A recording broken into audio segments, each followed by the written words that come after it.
राजन, सुन लो मेरी बात। या तो अपनी पुत्री का विवाह मुझसे कर दो, वरना तुम्हारी ये पूरी सेना इसी पीड़ा में तड़प तड़प कर मरती रहेगी। कन्या की एक ऐसी भूल जिसने सब कुछ बदल दिया। ये घटना उस समय की है जब राजा शर्याती का राज्य सुख और समृद्धि से भरा हुआ था। एक दिन राजकुमारी सुकन्या अपनी सहेलियों के साथ जंगल में घूमने गई।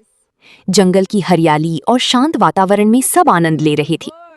तभी सुकन्या की नजर एक अजीब सी दीमक की बांबी पर पड़ी। उस बांबी के अंदर से दो छोटी छोटी चमकती रोशनियां बाहर झांक रही थीं। सुकन्या को लगा शायद ये जुगनू है। जिज्ञासा में उसने जमीन से एक कांटा उठाया और उन चमकती रोशनियों को हल्के से चुभो दिया। लेकिन अगले ही पल कुछ ऐसा हुआ जिसने सबको डरा दिया।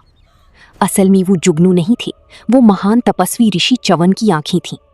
सैकड़ों वर्षों से तपस्या करते हुए उनका शरीर दीमक की बांबी से पूरी तरह ढक चुका था और सुकन्या ने अनजाने में उनकी आंखों को घायल कर दिया।